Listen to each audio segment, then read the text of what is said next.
What's up, everybody? Welcome to another episode of the BREWtally Speaking Podcast. I am one of your hosts, John, and joining me as always is Daniel Terry. How are you doing this evening?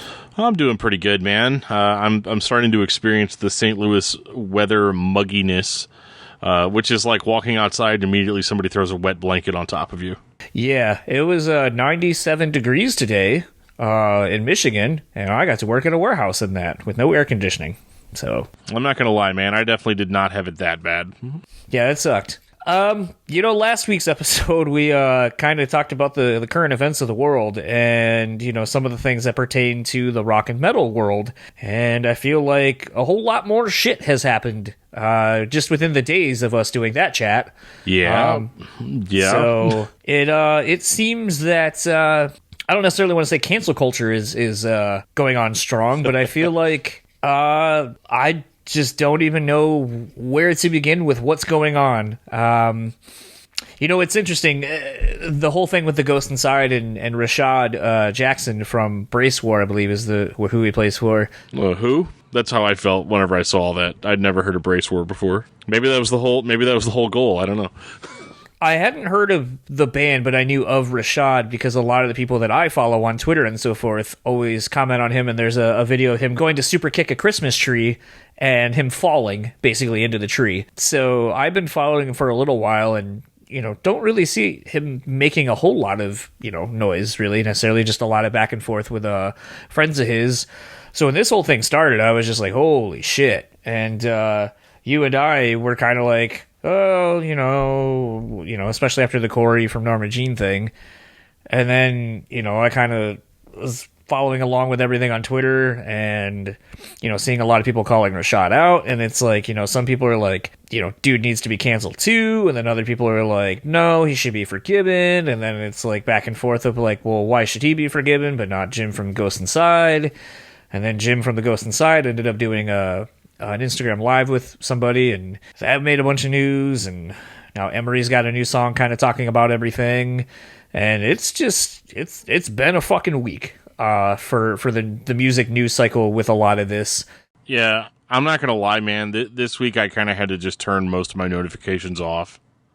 Yeah, throughout the week, not because I don't care, but I just couldn't mentally keep up with all of it. There was just so much going on, and then people messaging me asking me what my opinion is about it, and then it's kind of scary because then it's like, well, I don't want to give my opinion on it if I've only had like 2 minutes to research and get caught up on what's going on. I don't want to. I haven't heard enough to form an opinion on who is supposed to be forgiven. I know one guy, called the dude from the Ghost Inside called an old bus driver the N-word. And then the dude from Bracewar called him out on it. This was like 5 years ago. Yep. And then he called him out on it, and then he apologized, and then there was an apology, but then a day before, like the day that the new Ghost Inside record is dropping, then all of a sudden it gets brought up.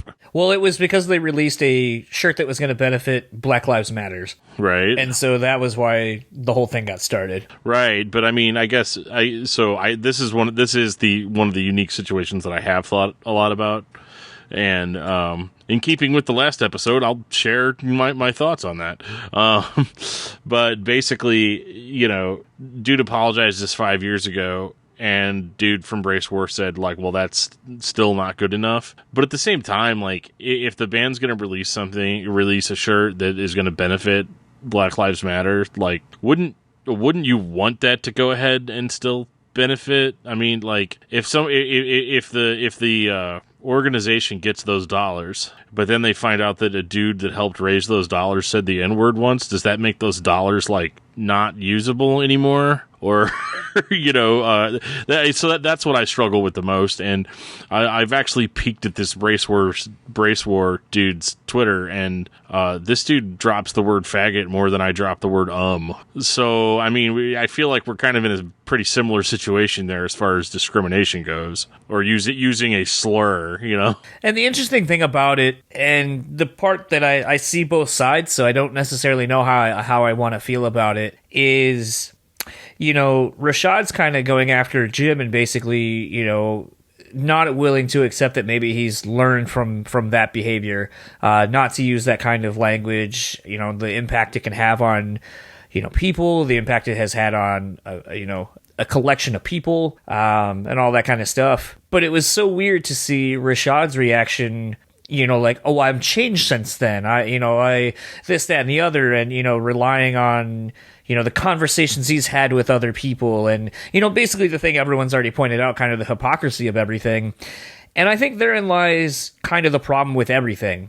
We're so quick to point the finger at others, but then when some of the shit comes back onto us, all we want to do is kind of deflect, and we tend to, and I'm kind of generalizing, like we as in a culture of people, tend to try to deflect it and backtrack our way out of the situation we may have gotten ourselves into. Because, as I said last week, and I've kind of said a lot on this podcast with a lot of things, I think it's easy to point out the flaws in others. It's not easy to point it inward and figure out where you need to become a better person. Something I've said, and it's not the same situation, but I think the analogy that I've always made applies to this situation as well. I always love talking to some of my best friends, who were in relationships and then something sour goes on and they're no longer dating said person. And, like, they're talking and, like someone would be like, oh, well, that person's crazy, or this person that, or this person that. And I, stood back one day and I go, you ever realize the only constant in any of these things is you? Yeah. You're the only constant. You have to take some ownership of some of the problem and some of the issues that are arising from this. And once you do that, and address that you can be part of the problem as well, you then can become part of the solution to change that behavioral pattern. And I think that definitely applies to what's going on with this situation between the Ghost Inside and Rashad from Brace War. It's like you can't sit there and slam one person because it negatively affects you and your race and your culture, and not be willing to forgive and forget, not necessarily forget, but forgive and hope to try to see this person grow from the experience and learn from his mistakes. But to then basically have your shit get called out on and then go, well, that's not who I was. It's like, well, why can you change, but this other person can't? If you're saying negative things about a culture of people who have always been repressed, we can say that about the gay, lesbian, LGBTQ movement as a whole. It's always been looked down on, and it's always been persecuted. Same as, most of the blacks. Like, granted, I would say we've never necessarily seen the LGBTQ community be used as slaves and lynched necessarily. Well, I don't know. I think lynched might apply. Yeah, maybe that's not the right word. Yeah. In certain cases, yes. But it becomes this thing where it's just been interesting to see how quickly someone will point out, like I said, the flaws in somebody else, but not be willing to let them grow or see that they can grow, which kind of speaks to a bigger narrative that I have against, a lot of people who, will very quickly, the whole Tim Lambesis thing. The thing that I said about it from the jump is, if you don't, we can agree what he said and what he did was terrible. But at a certain point, either you believe in the rehabilitation process of somebody, and at that point, that becomes kind of the bigger narrative. Do you believe that people can change once they want to change the negative behavior? Once they want to change? Because if they do, then that's where growth comes from. That's where we start learning. And that person can then become an advocate for change in others. Yeah, I mean, I think the problem that we're facing, and this isn't just our current society, I feel like this is just human nature. But, I feel like, when we're looking at the world through our own eyes, whenever you see somebody do something that you don't agree with, it's one of those, like, situations where you're like, I've got them figured out. That is the kind of person that they are, down to the bone. But whenever I make a mistake, I'm like, oh, well, I just made a mistake. It was a one-time exception to my otherwise flawless character. And well, my intentions were good, or this and that, and I feel like everybody falls into that trap, and you just, for some reason, you don't see it, Right. And I'm actually going to quote the Bible for a second, not specifically, but Jesus said something really interesting about, like, or maybe it was Jesus. I don't know. I should probably read that more. Most of my listeners that are Christians agree that I should read my Bible more. But basically it says, like, you're so busy trying to point out the speck in somebody else's eye that you don't see the giant plank of wood that's in your own eye. So first pull the plank from your own eye, and before you try to, and that's more or less in line with what you said, John, too, about like it being, much more, it being like, you have to give people room to grow and to rehabilitate, and you also have to check yourself beforehand, because you can't. I mean, the Tim Lambesis example is kind of extreme. I mean, most of us haven't tried to kill somebody, but we've all wanted to, right? Like at some point in our lives, and maybe we weren't thinking straight, or we had whatever going on, but we're all humans together, I guess is what I'm trying to say. We all experience the same range of emotions, or at least most of us do. So we all kind of have this big shared experience. And so it's so weird how we're always trying to create some sort of division of these are the people that are, these are the people that are good and pure because they don't do these certain things, and then these are all the outcasts. These are the people that do everything wrong. It was kind of like I was reading my kid a Dr. Seuss book the other day about. I think I've seen this quote recently. Yeah, about these little there are these little people. I don't even remember what they're called now, but Starbelly Sneeches. Starbelly Sneeches. There you go. You got it. Yeah, and that whole story about how like, well, we're the ones that have stars upon our bellies, and you don't, so you suck. And then they're like, and then a salesman comes by, he's like, I'll give you guys stars on your bellies, and then they couldn't tell the difference and all this stuff. But the good news about that story is at least they united. The Starbelly Sneeches figured it out before humanity did, and I think that's pretty amazing. Yeah, I think it just kind of overall goes to a lot of just basic human rights and human things. Like, we just need to look inward. We need to try to grow and be adaptable and be willing to learn. And, I know that's hard when, so much of our quote unquote information comes from a screen where, feelings and tone are lost in text, and everyone's so quick to just hurry up and spout their facts or whatever and not take the time to listen and learn. Or just make up something completely crazy and unsubstantiated and throw it up on Twitter. Yep. And they get mad that, they fact checked you on it. Yep. All of that aside, this episode's guests, the last two episodes have been kind of very serious in the beginning. Hey, the BREWtally's not just about the beer. No. This episode's guest is Davey Grahs of Pop Evil. They have two new singles out, Work and Let the Chaos Reign. That last one, definitely fitting of the times we are in currently. And this is kind of a fun chat. I know Pop Evil isn't a band you would assume that we would have on this show, but Davey and I actually frequent a dive bar, which we will be able to go to probably this weekend, actually. I think it opened today or yesterday as of when we're recording, so bars are open. I've already seen videos of people getting drunk and getting into bar fights, so that's rad. I don't know if I'm necessarily going to partake, but part of me really just wants to be able to go somewhere else and to have someone serve me a beer or make me a cocktail. And a lot of the bars here in Grand Rapids have really great food, so I'll probably partake in some of that. But this is a fun chat. We kind of just basically go over the beginning times of Pop Evil, how the band basically ended up getting signed through a lot of hard work and networking, and willing, kind of the theme of what we were just talking about, willing to take some criticism and advice and learn how to grow from it to become the band that they are now. And I think for a lot of maybe unsigned or fledgling musicians that are, love hearing these things and kind of getting a little bit of a behind the scenes thing. We talk about like what's currently going on with a lot of bands, but we don't usually get to dive back and hear kind of the beginning of everything when the band was on the grind. And I think that's kind of what this episode will kind of afford, and I'm looking forward to hopefully a lot of people enjoying this. So without further ado, this is my conversation with Davey from Pop Evil, and we'll talk to you afterwards.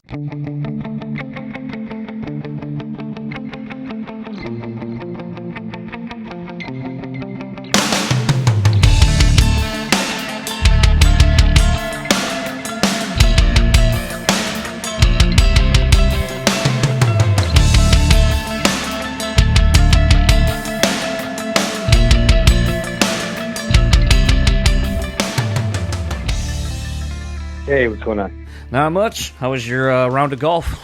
It was good. It was good. It played well today. How has that actually been? Because I know, obviously, I live not too far away from a golf course, probably like 5 minutes away, and I haven't seen a whole lot of people out golfing, but I do know, obviously, people are going out. So has it been are they limiting who all can go out, or how are they handling that? Yeah, well, they're not letting any golf carts go out there, but if you can walk it, you can play it. So. Oh, interesting. Yeah, they're not really limiting too many people. The clubhouse, you can only go in the clubhouse to do certain things. They're only allowed a certain amount of people in at a time. But yeah, no, it's all good. It's been fun. Yeah. Yeah, I was going to say that, I mean, there's so many things that you can do outside. Like, my wife and I are having to figure out if we can go to Atlanta still at the end of August, because I assume the Deftones tour is going to be canceled here any day at this point. But we're trying to figure out if we can still go out and do stuff. So I had to call up a couple of friends that we've made out there and they're like, what is the situation out there? Like, what are you guys able to do and not do? Yeah. So they've got certain things that are preventative too. Like, you don't pull the pin out, you putt with the pin in, and there's this foam thing inside the cup. So if you hit that instead of dropping it in the cup, your ball bounces out, but you count it, as going in the hole. Yeah, I guess it's kind of interesting. I called you earlier and you had kind of said that you were golfing. I was just kind of like, I wonder what amends you have to make to your game as you're playing, because obviously certain sports, you can still participate in them and still practice safe social distancing, golf being one of them, obviously, but it's just kind of interesting, what changes as far as how you have to play. And so it was kind of, as I was thinking about that, I was like, I'll definitely have to ask you, because presumably I would assume nothing changes, but even like you said, I guess the pin, you typically pull that out, that's contact, however many people are coming into contact with. So yeah, it's kind of interesting to think about how all that changes too. Yeah, you don't pull the pin, there's no ball washers or anything like that. There's no cart rentals. So it's whatever gear that you have, your golf balls, your tees, your clubs, that's it. And then if you can walk it, you can play it. So So I'll kind of, do a formal intro, because I'm actually going to keep that golf stuff in, because I thought that, might be interesting to somebody. I know, obviously, on your socials, you plug a lot of your golfing expeditions and so forth across the country. And yeah, absolutely. Anybody that knows me knows I'm a huge golfer anyway. I love it. So formally, welcome Dave from Pop Evil, local heroes here in the Grand Rapids area. How are you doing today officially as an official intro? Very good, man. Thanks for having me, dude. Yeah, this feels like a long time coming. Maybe for some who don't know, we both live here in Grand Rapids, Michigan, and frequent a favorite dive bar of ours here in town. And so over the years, we've spent a couple of times having some beers and conversating about a few different things, and know that we've kind of talked about having you come on, and it's always, you're fucking busy doing the Pop Evil thing. So kind of nice, as I've had to tell some people who have been in the same boat, I'm like, it only took a pandemic for us to finally have time to sit down and talk with one another. But you're right. It's one of those things where I know a lot of people probably would like to have you on and talk, kind of the traditional album cycle, press junket that you're used to doing. But, I kind of like being able to talk about things a little off the beaten path. And something, you and I had kind of wanted to talk about was a little bit of looking back at the band, because I think at this point, you have earned the right to look back on the legacy that you've created. I mean, not a lot of bands stick around at the level you're at for as long as you've been around. So that's something you should be able to look back on pretty fondly, as well as also talking about some other things that you have kind of in the works that you've been kind of talking about intermittently here and there. So let's start with kind of the old days and work our way forward. I might be one of the few people you've talked to that can remember back in your local band days, like when, opening up for Camilla and some of the local showcases back when the Grand Rapids scene was able to sell out a main room of the intersection with only local talent. And it's kind of interesting thinking back to that time, because, there were so many, that was the late 90s, early 2000s around then. And I'm thinking of just how expansive, hard rock and metal was back then. You had a lot of melting pot of genres. And to say that you guys have kind of changed your sound and incorporated a lot of different things, I think, given of who I saw you play with, makes total sense. But kind of explain a little bit of, when you first started, what were some of the influences that you guys had, and what kind of really inspired you to start a band and kind of want to make a go of it, on your own as a non-cover band? Yeah, well, one of the, I've always been a musical person ever since I was a kid. I've always wanted to, play some sort of instrument and do some sort of thing. But believe it or not, growing up, the school that I went to, and I mean, people find this hard to believe, but there wasn't like a single person that I knew of that played guitar or like drums. I think we had one guy that played drums. So I spent like the majority of my younger years just playing sports. I did football, I wrestled and ran track, and so I was mainly into that. But I was always constantly going to shows, and like you said, back in the day, in the early days, like I was a late bloomer when it came to like playing guitar. Most people start playing guitar like in their early teens and stuff. I was like in my mid-20s when I picked it up. But like I was going to college at Grand Valley and at GRCC here, and we always used to go to like the clubs. It was amazing back then. It was a totally different time. I mean, you could go to Lincoln Country Club, which they used to have down in the banquet halls down there. It was a place called Sluggos, and the guy at the radio station at WGRD, his name was Mark Sanstead. He used to host this Tuesday night music club. So every Tuesday night, all the college kids from like CC and Grand Valley would go there, and there'd be like, it didn't matter what band was playing, but I'm talking, this is back in the day with like Verve Pipe was huge, bands like Fat Amy, Milk House, Domestic Problems, to name some of the bigger ones, were going along. And I didn't even know how to play guitar yet. And I was going there, and it was packed out. It didn't matter, like I said, who was playing. You would go there and just watch these people. So like a lot of my heroes and stuff, guitar-wise, are like local cats that like a lot of people, don't know who they are, but I know who they are because I grew up with them in the area. You know what I mean? So, and it's in the old intersection, for example. It didn't matter. You could go there on a Sunday night or Monday or Tuesday, and it was always a line outside, and there was a band playing. I'm kind of getting off track here. I kind of got lost what we were talking about, but yeah, it was a crazy different time. What were we saying? Let me get back to the point. What were we saying? Well, I mean, hey, first of all, that's half the fun of doing a podcast. You can go on whatever fucking tangent you want. But secondly, kind of, it was just more to the fact of like, with this Grand Rapids, especially at that time, and I know this is a very localized conversation, but I think, a lot of people have similar stories of when they were coming up, their local scene. Because I think back then, music was... We didn't have the fucking internet the way we do now. You had to go to shows and support your local scene and find those local heroes. I mean, a band, for us that were signed, but a band like Moto. Moto is a great example of just phenomenally talented musicians. And, they had a break and just weren't able to do much with it. But it doesn't negate that we have so much fucking talent all across the board of different scenes in the rock and hardcore, metal, whatever. But the thing, too, was everyone was so supportive of each other. Like, I can remember going to Liquid Room shows and it being, a ska band or, like Thunder Chicken, which had members of Still Remains or, Thunder Chicken. Dude, I got to get my Thunder Chicken shirt. I have one lying around the house somewhere. It's like see-through, but it's got like the Thundercat-ish logo. Yeah. With the chicken in it. Yeah. In the middle. Dude, that's my favorite shirt. I think I wore that one out. It's like, I think there's holes in the armpits. Anyway, great band. I remember, I love those guys. But it's one of those things, like, I just remember, and I feel like an old man now when I go see shows, and it's like 5 bands that sound exactly the same. There's nothing distinct or different about anybody. Yeah. But more to the point is you're not seeing bands and people supporting the local scene and kind of building up their local talent to being a good mid-size, local support and so forth. And I feel like you guys were you especially were kind of at the last tail end of that and kind of just...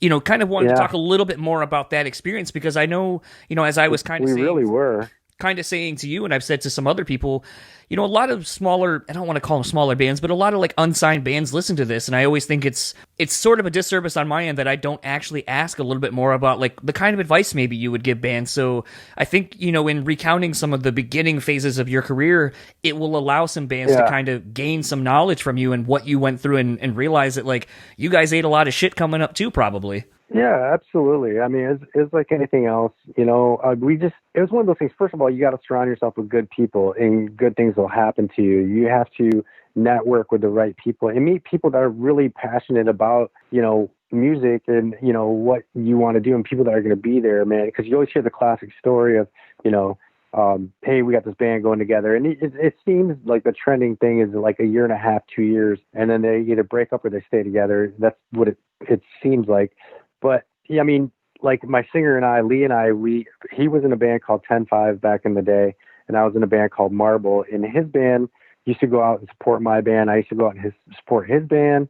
And that's how we met on the local youth scene. I mean, there was a bunch of people on the scene back then that doesn't exist like it did, you know. And I mean, that's how we got together. And, you know, we understood that, you know, in the early days, like if we wanted to be a rock radio band, but we didn't want to be like pigeonholed into being one of those bands that this is kind of where we get our sound from. Like we didn't want to be pigeonholed into sounding exactly like this, you know. If I wanted to write a pop song, I wanted to write a pop song. If I wanted to write a heavy song, I wanted to write a heavy song. If I want to write a song about my girlfriend that I'm dating, you know, and tell her that I love her in a song, I'm going to do that. And I don't want anybody to judge me on that because, you know, it's art at the end of the day. You know, I don't have to be pissed off all the damn time, you know, to you know, be in a band. You know, I can, you know, if I want to play piano and sing it out, let me do it. I mean, and that's kind of where the band has always been. You know, but to get back to what I was saying, in the early days, we got together and Lee and I went through those early phases of going through band members and seeing who wanted and who didn't. And, you know, we always joked around together. We're like, man, we should get together. We should do some stuff. And our band's got, you know, a pretty decent following, you know, local following back in the day. And then, like I said, some of those players kind of faded out. And then we had like a side project that we started. I don't think anybody ever knows this. I don't know if did I tell you this? Possibly. I think we talked about it. I mean, sometimes those nights get a little bit hazy, especially when you like to pop in toward the you know, later end of the night. I love the Anchor, man. The Anchor bar, that's my joint, dude.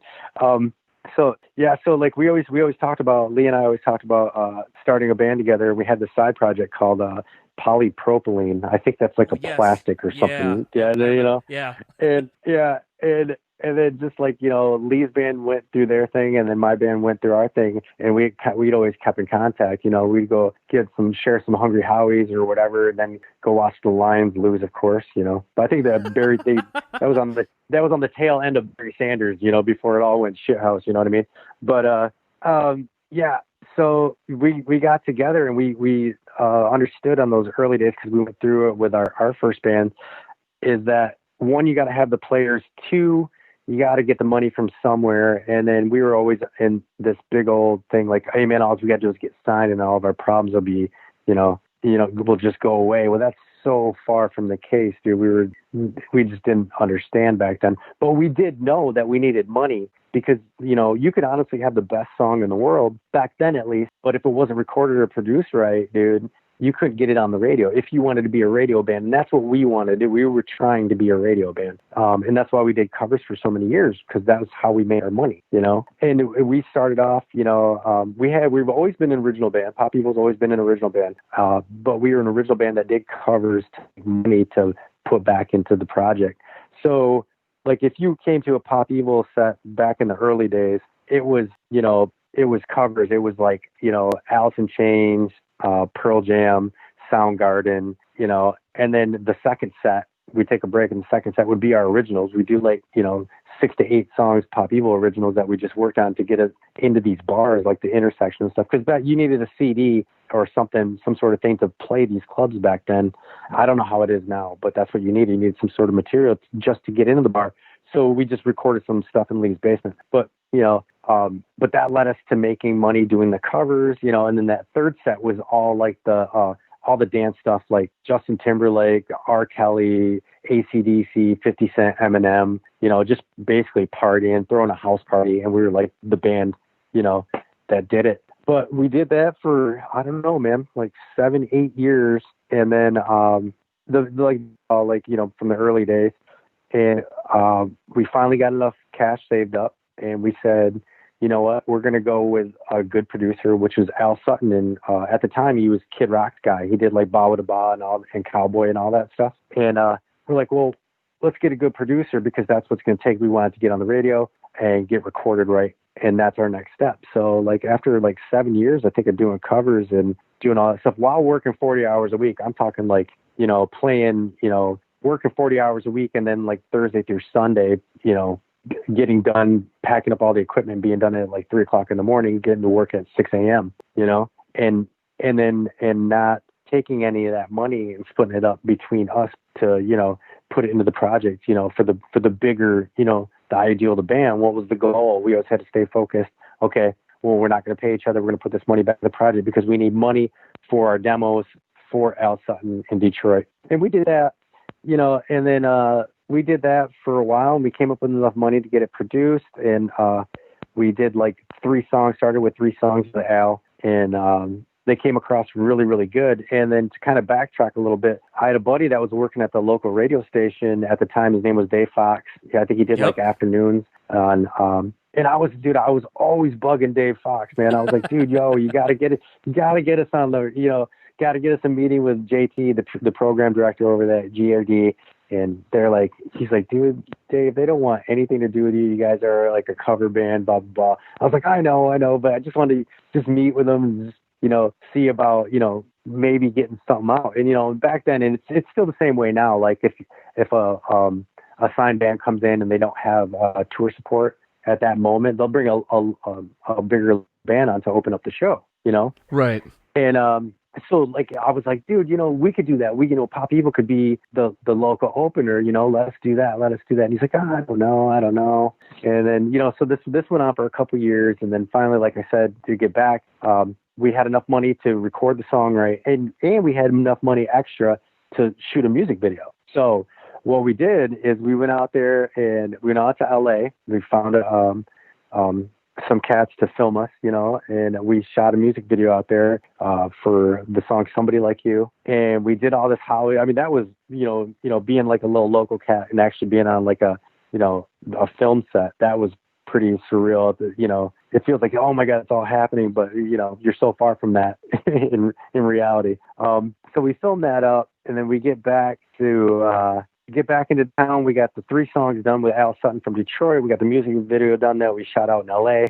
And then I decided to hang out with Dave again. And he's like, yo, you want to go down to Anchor, grab a few drinks? I was like, yeah, I'll pick you up. So I went over to his place, and I brought the demo, 3-song demo with me. And I played it for him. He's like, well, how'd the LA go? And I was like, dude, I got to show you this, man. We got a music video and we got these 3 songs. And so he's never heard any of this stuff. And so I remember we get there and I put the CD into the CD player, and he's like, yo, this is really good, man. He's like, you guys did this? Where'd you guys do this? And like, he's like, this sounds great. And I was like, we did it in Detroit with Al Sutton, I mean, that's why it sounds so good. Like, you could put that CD on the radio and it'd get played right now. And that was the goal. And then he was like, oh man, this sounds really good. So he was pretty stoked, and we were about ready to leave again. I said, hey, I got one bet for you. You got a DVD player? Let me put this in. We shot a music video for it too. And he's like, what? Where'd you guys get this movie or this money from? And I'm like, dude, bro, that's 7 years of covers of, just, fighting for the promise, hoping that, this would pay off, And so I played in the music video, and he was just stepped back. He was like, this is pretty good. I'm pretty impressed. I was like, yeah, man, dude, thanks, man. We're going to see who knows what's going to come from it. See if we can shop at the labels. We don't know how any of that really works, but, yeah. So, we went out, had our drinks, whatever. And then, like a couple of days later, my phone rings and it's Dave Fox. He was like, yo, I got you a meeting with JT. And I was like, what? No way. You got to be kidding me. You got to be kidding me. He's like, yeah, but they don't want like free beer, hot wings, and JT, they don't want anything to do with you guys. You know what I mean? And he's like, but I got you 5 minutes. Don't make them mad. And so I'm like, oh crap. So I call Lee up. I'm like, yo, dude, we got to put something together. We got this, put together this 5-point power presentation, and, let's put some of our college years experience to work here and see what we can do. And so we get in there, and just like Dave said, they didn't want anything to do with us. We walk in, we're like, yo, we shot them, told them why we were there. And we said, look, we're not trying to get our song played on your radio, but if you guys have a national come through and we want to be the opening band, the local opening band. And they're like, well, you're a cover band. And we're like, no, we're an original band that did covers to make money for our original music, if that makes sense. And they're like, yeah, okay, all right, whatever. So we passed them all out, a little press pack. Everybody got the single, and then we gave everybody a copy of the video that we shot. And everybody was pleasantly surprised. And they just said, thanks for your time. Thanks for coming in. We thanked everybody, and hopefully we'll hear from you. And we get a phone call from the program director like shortly after that. And he's like, yo, I'm going to get a shot. I'm going to put your song on, but I'm going to put it on at night, to see how it does. Well, dude, so we were just going through the roof at that time. We're like, holy crap, we finally did it. We're on the radio. It's going to be freaking amazing. This is it. You know what I mean? And, we put down the radio, went on at night, and then, the great people of Grand Rapids picked up, they connected with the song, not really knowing who the band was. They just heard it on the radio. And, which is kind of funny because we were still doing covers at the time. I remember being in East Lansing at Michigan State playing a show, and we played the song that the GRD released, Somebody Like You. And we played that in our second set.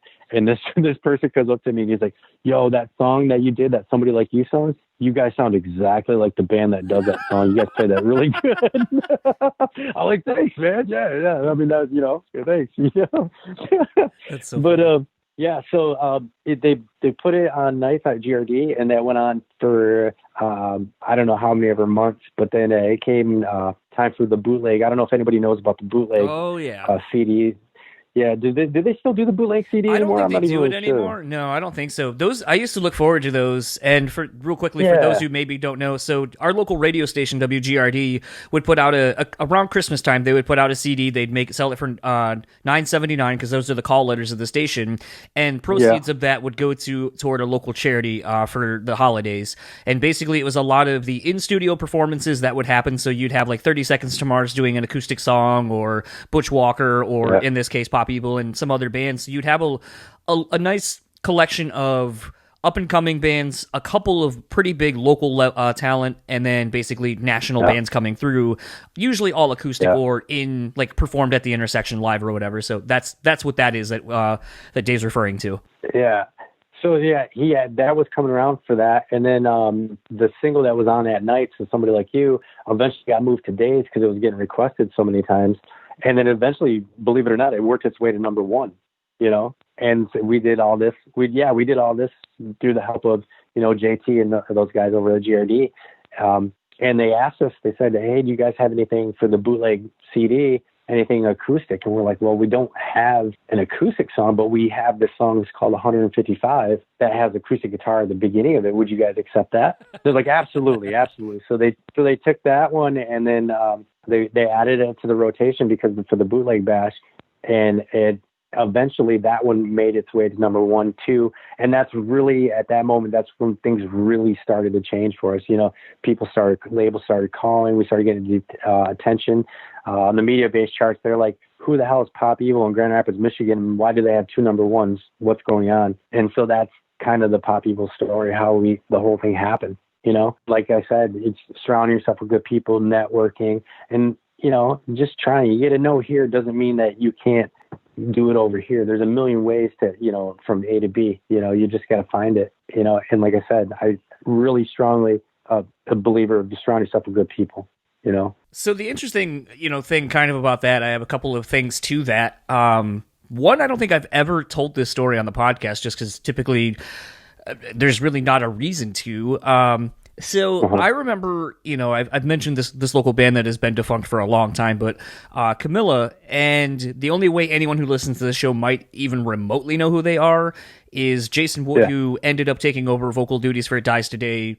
That's one of the first bands he came from. So, but they were a pretty big fucking band here locally. Like they were, opening up the, mid-size level rooms, opening up for Korn, stuff like that. Getting a lot of big breaks. I remember going to see them countless times at the Intersection, like I said earlier, and I wish I could remember if it was you, if it was Lee, or who it was, but I remember you guys were opening that show. I was talking with Chris or Jason or somebody, and someone from your band came up, because I think you were the first or second of 4 on that bill, and you guys were like, oh man, we're real big fans of you guys, da-da-da-da-da, and, we just kind of, we want to be able to... First of all, thank you for allowing us to be on this show. Secondly, what's some advice you can give us to kind of get to this level? And I remember it was so matter-of-factly, and I think it was Chris, the guitar player, it was just like, you just got to write better songs that people want to hear, songs that people connect with. And I remember kind of looking at him because I'm, you know, a little bit younger than both of you. So like I'm probably 15 or so at this point, and I'm just like going like, that's a real shit thing to say. In my head, I'm thinking that like it's so egotistical, like just write better songs and you'll be where I am. But you're right. But it's like all these years later, I realized this, like instead of giving you a bunch of bullshit, like, well, first you need to do this, secondly, you need to do this, you need to get in contact with all these people. It really is the simplest thing that you need to do first in order to get any kind of success on any level is your songs have to be good. They have to connect with people. And all these years later, I've been like, well, son of a bitch, if they didn't fucking take that advice and actually listen to it, you know, because that is something you guys have done. And then the other thing too that, you know, I remember, Chris, as I've kind of have thought about this story a little bit more, is I remember him saying that you always have to want it more than everybody else, and you have to be willing to network, because you don't know what you could meet someone at a bar, and you know, if you're a dick to them, you're a dick to them. But what you may not know is that guy works at a fucking radio station or works for X, Y, or Z. 100%. You have no idea who that person could be, and so every connection that you make and every person you meet is a potential new fan. Ego kills talent.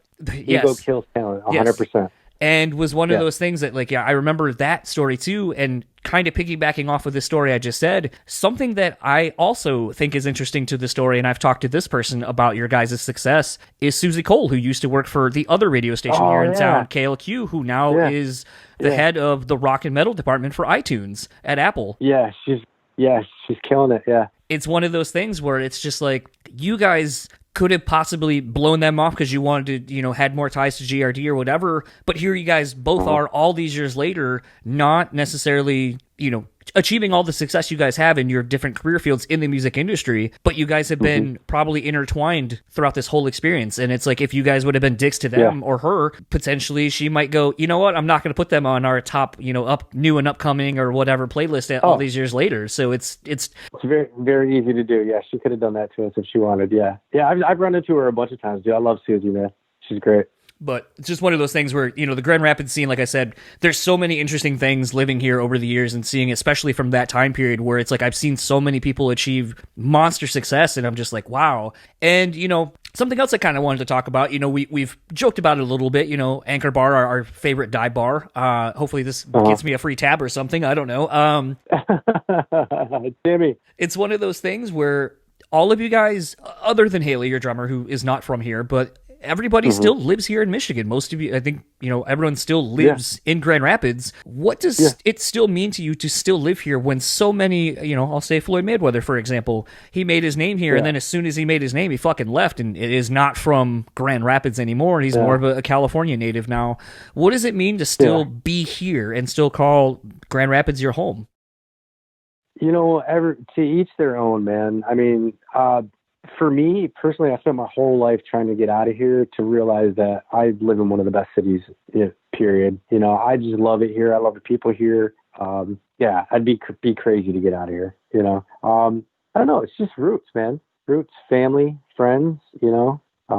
Like I said, surround yourself with good people, man. I got some really good people and family here, so I don't want to go anywhere. And I've tried. I mean, we've lived a number of different places, and I'm not knocking any of those places. Some of the beautiful places. I mean, we lived in LA. We've lived in Nashville, you know, for, 8 months at a time. You know, lived in Chicago, but there's just something, it's your hometown, and you come home and you get to go to those little dive bars, like the Anchor bars. You get to hang out with some of your friends, you know, whether it be on the local scene or whatever, you know.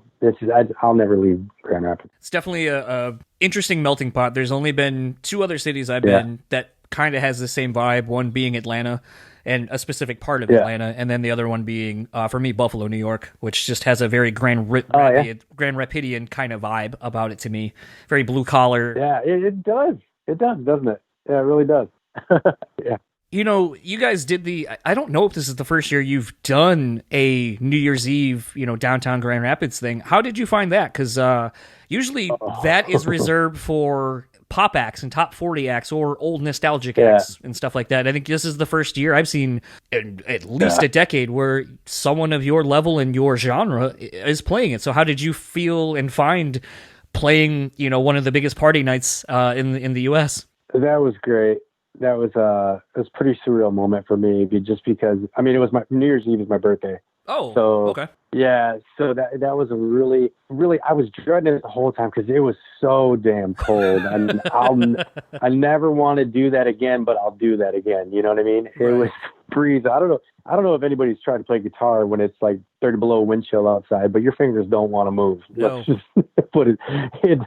So, but you know, it was probably one of the best birthdays ever. I don't know how we came upon it. That's between, you know, up to management and all that other stuff, but I'm really glad we did it. I mean, for me, one of the best parts, like I said, was the crowd singing happy birthday back to me, and I got a cake and I got to spend it with my brothers. So it was fun. Yeah. You know, something else, you know, in some of our talks at Anchor, you've kind of hinted at is there's I don't want to call it a solo project because that seems a little kind of vain to call it as such because it could become anything, but music that is not pop evil that you said you've been working on. And I know we talked about that a little while ago, probably 6-8 months ago at this point. What's going on that front? Is that something that you're kind of working on in your downtime, especially now during a pandemic? Are you working on some of these things to possibly release, or what can we expect from that? Yeah, you know, honestly, right now would be the time to do it. But I don't know, just like it's so crazy with everything that's going on right now.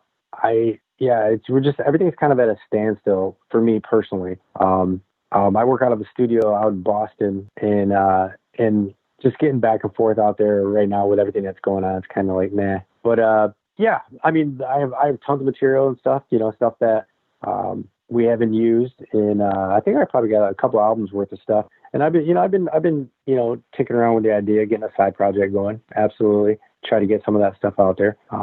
But do other writing for other people as well. You know, been working on a few things for a couple like MMA fighters and UFC fighters and stuff like that. Nothing's quite panned out yet, but yeah, I got some good stuff. There's one of them that I'm really super proud of. I think I might have showed it to you that night. Made a play for you a little bit, but God, I would like to get that one out. It's always kind of funny, especially I think those that have gone to Nashville and I guess LA as well. But I think Nashville, especially in the last, I'll say like probably 5 to 8 years roughly, has really kind of turned into the new kind of LA, the new New York, where all the singer-songwriters and people and production people are kind of going down there. And this whole songwriting thing, you know, we don't talk about it a whole lot necessarily on this show because, you know, dealing mainly with a lot of, you know, hardcore metal bands and stuff like that. That's not really that realm, but it is something I know from talking with, you know, like Joel Ferguson from, I guess now he's in the Verve Pipe, but, you know, like I know he has had a pretty good career of writing songs for pop people and so forth and explaining the stories of how that world works. And it's fucking fascinating to learn about that side of the industry that you just have no real comprehension of how it works. And so I always think it's interesting when people are getting in, like willing to diversify and be like, you know what, I'm going to go work with somebody else, or I'm going to write jingles or theme songs for people, because all that's doing is flexing the creative muscle that inherently you have and is what drives you to create. So why wouldn't you want to diversify and just try to challenge yourself to write in as many different facets as you could to be creative? So it is, I know when we talked about it, it was kind of interesting that I didn't know that was something you were into. Yeah. I mean, we're, like I said, we're kind of all into that. We don't write just one style of music. There's 4 or 5 different writers in the band, you know, we all write different stuff, you know? Yeah. Something else I kind of wanted to touch on before we kind of wrap everything up, that, you know, and correct me if I'm wrong, you went to cosmetology school, correct? To what? Cosmetology school? You to be a hairstylist? No, but that's something I've always wanted to do. I should get into that. For some reason I thought, because the way I was going to tie it in too was I know TJ it's my awesome hair. I get it, man. I get it. Well, actually, when you posted the video, some of the edging tools and stuff like that you were using and the way you were kind of doing it, I was like, oh, okay. You saw that? Yes. You saw that? Everybody wants to check that out. Go Dave Grahs. Yeah. Davey Grahs on Instagram. You can check out my hair video. But it was one of those things I remember speaking to another Grand Rapids band, Still Remains. I know TJ Miller, the vocalist, went to school for that for a little while, and that was kind of going to be his career path. And, you know, I was going to say, that's something I think, especially back then, that kind of went hand in hand, as you saw a lot of men getting into that field, because it was something they could also kind of do on the road as an extra source of income when you're having to like grind it out in a van and so forth. So I thought I had remembered someone telling me that you had gone and that was something. So I was going to kind of talk about that, but I guess that's not a thing. You're just you're just a hobbyist, a home hobbyist, I guess. Yeah, no, yeah. I do cut some hair, but pretty much about it. I just mainly into golf. I over the last like 5-6 years, I turned into a huge golfer. That's all I do. What started that? I mean, obviously, you said back in high school you were more into sports and athletic and so forth. When did the transition to golf come? Because I know not every high school has a golf team or the option to learn how to golf. No, it was just one of those things. I mean, anywhere you go in the country, there's going to be a golf course within 5 miles. You know what I mean? You can literally go anywhere in the country and there'll be a golf course within 5 miles. And it was just something to do to get off the bus, man. Like always you're traveling down the road in this giant sardine can, and that's where you live for like 260 days a year sometimes. During the album cycles and stuff. So you gotta keep yourself busy and, just step away, cause I mean, for me personally, it's on stage music, go, go, go. And that wears me down after a minute. So to just be able to step out on the golf course and just breathe in that fresh air and just be like, whatever, it's supposed to be like it's supposed to be relieve stress, but it actually causes more stress. I don't know how that works, but it's just one of those things, man. It just gives me peace of mind being out there, and I just got into it to get off the bus. And my singer and I, we go all the time. Lee is a golfer as well. We've been working on some stuff with like Puma and Cobra and stuff. People over at Cobra and Puma take good care of us. So thank those guys. If anybody hears this, thank you, Puma and Cobra. So I know a lot of band people, like Aaron Lewis is a great example from Stained and his solo stuff. Became an avid golfer probably halfway through the band's career. Dude, there's a ton of people in the industry that golf, man. Seth from the guitar player from Skillet, Morgan from Seven Dust, the drummer. Him and I just went out and shot some rounds, man. Big Vin from their band as well. I think one day I was doing a festival in Canada, and one of the, I think it was like, I forget the band. I want to say it was like Yellow Card or something like that. I can't remember. Forgive me for messing that up. But I get a knock on the door, and they're like, I heard one of you guys is a big golfer. The drummer from Yellow Card or something like that wants to go golfing. So I was like, yeah, I'm in. I grabbed my clubs and I went golfing with this guy and I've never met before. And we're just like, yo, hey, all right. That was the only time we ever met. It was just some big festival when we went and shot 18 at somewhere in Canada. Who is somebody that you know? Like, I know Alice Cooper is an avid golfer. Oh yeah. Who is someone that you know that golfs that's in the industry that you would love to golf with, and how do you think you would fare against them? I got to go with Cooper, man. I would love, and I would get my ass kicked, hands down. He's. I think I don't know if he still is, but last I knew he was a scratch golfer. So. Dude, I would love to just shoot around with him. I got to play golf with Morgan Rose. That was another one of my favorites, but that was a dream come true. That just happened last summer. There was the Skillet Seven Dust tour. We got out 6-7 times. Do you think golf is something? And I always feel kind of like a dickhead when I say, when your career kind of starts winding down, do you think golf is something that you will actively work toward maybe trying to, I don't know if become a professional is a thing you can do, but I mean, I know a lot of golfers, you can do it fairly late into your life with the minimal impact it has on your body. Yeah. Is that something that you're kind of starting to think now, if I get better at this could be a nice transitional thing I can do to have fun and anything is possible. Anything is possible. Yeah. I mean, what does it take to get into the senior PGA? I think you got to be 50 to qualify to get into the senior PGA. Yes, I think that's right. Yeah, something like that. But you know what? That's what's great. What I love about the sport is not only is it peace of mind for me, but it's one of those. It's the only sport that's out there that you take a 16-year-old and a 60-year-old, and it's still competitive. And I'm a pretty competitive person, so I love it. Yeah. Always wanted to go. It looks, the act of it itself, as far as trying to play around, I think would be infinitely infuriating. But the going out and just hitting golf balls looks like it would be fun.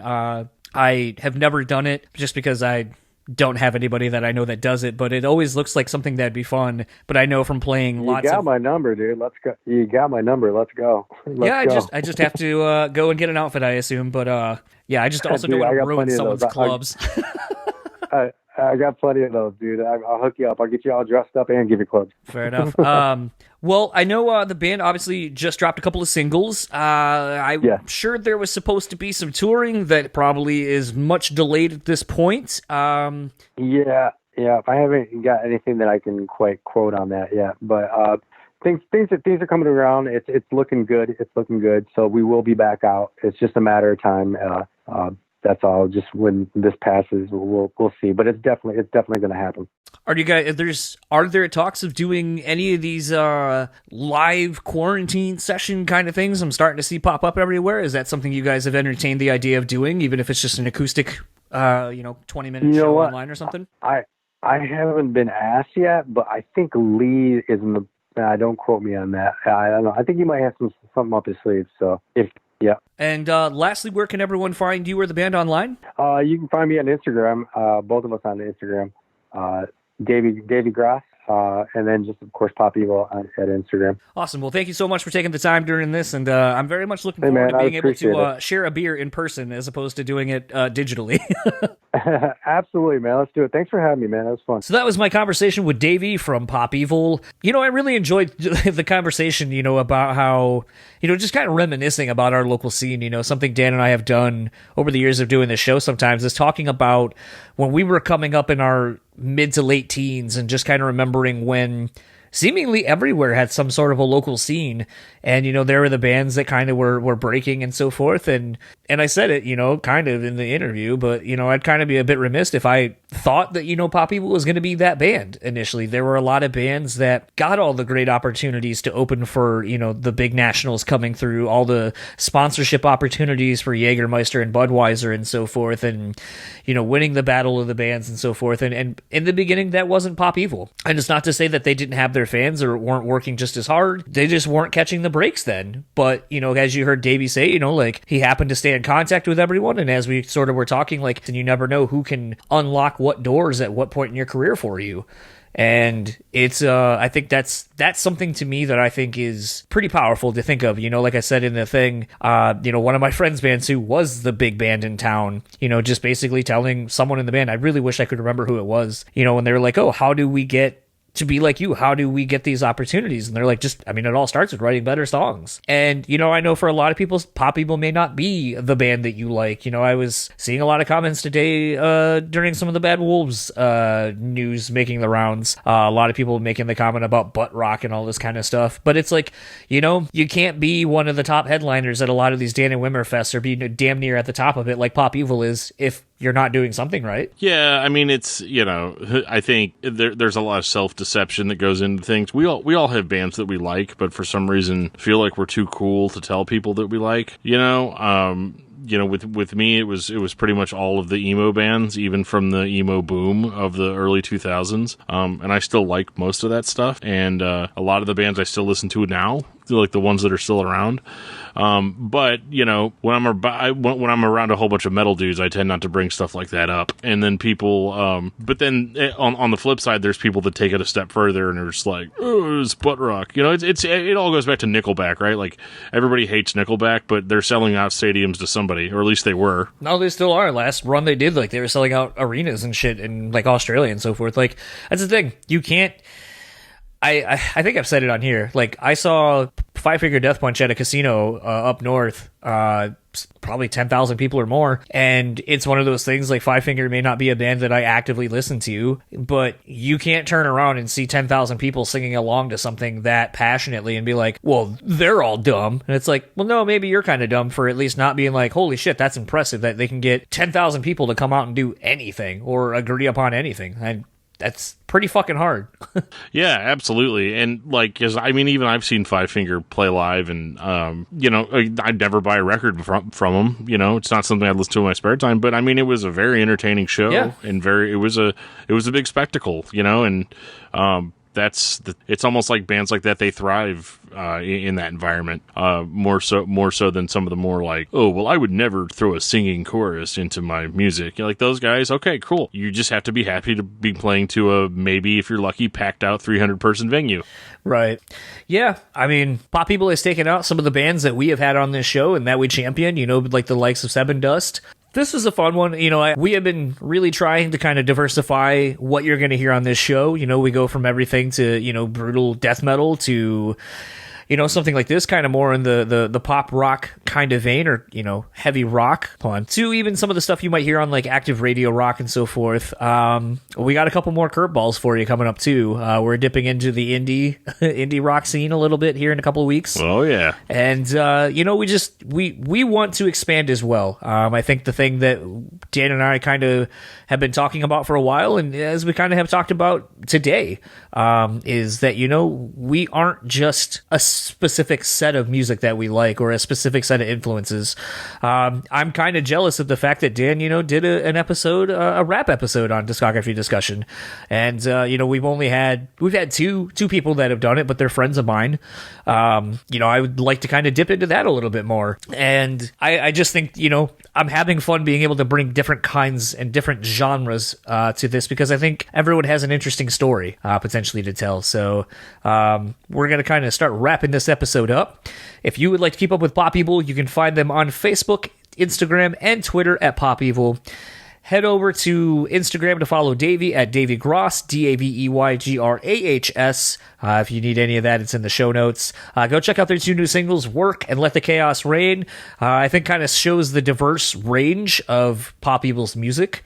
And go check out some of the back catalog. There are actually some pretty killer riffs and songs that they've had over the last, almost 20 years at this point of being a band. And actually looking forward to hearing whatever Davey may or may not put out solo material-wise, because I think, I think based on some of the stuff I've seen him post on his Instagram, it seems like dude loves shredding and maybe wants to do something more in like the vein of like a Randy Rhoads or, some more classic, metal, quote unquote. Get some smoke machines out there. Yeah. Pull Ace Frehley with his like smoking guitar. Absolutely. And if you would like to keep up with all things going on in the world of Dan Terry, well, he can tell you where that can be found. Well, there's all kinds of stuff, man. I mean, you can find me on Twitter at Discuss Metal Dan. You can find me on Facebook under Daniel Terry.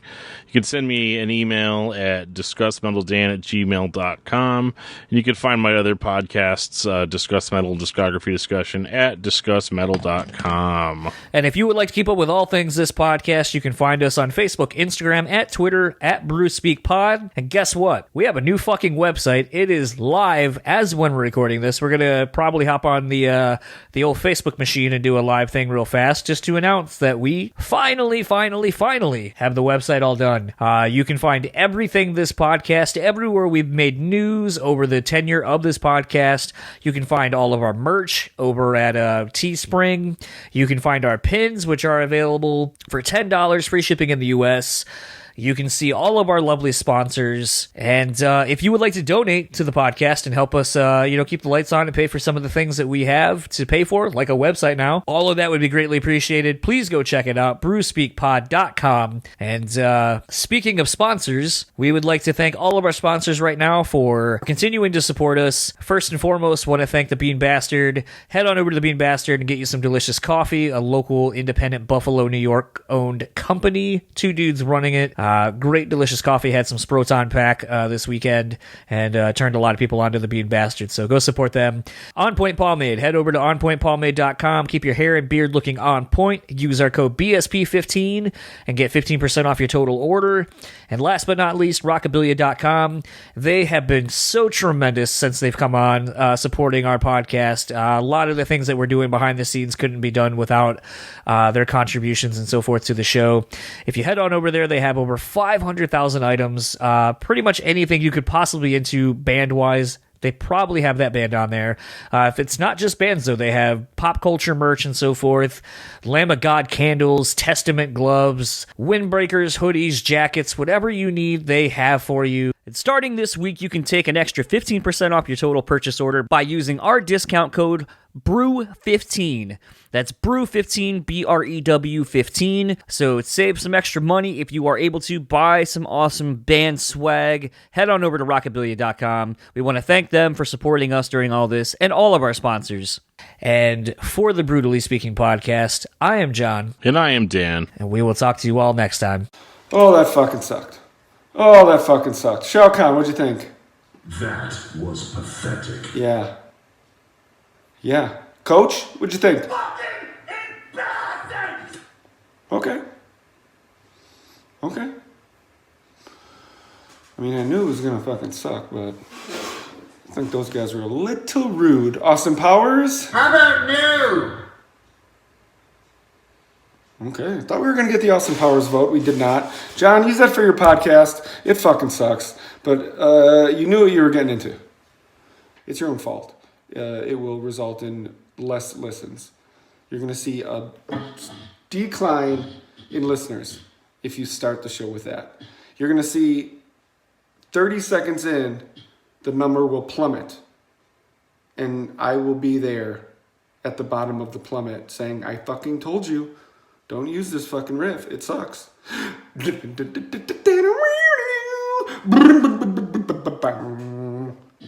it's yours.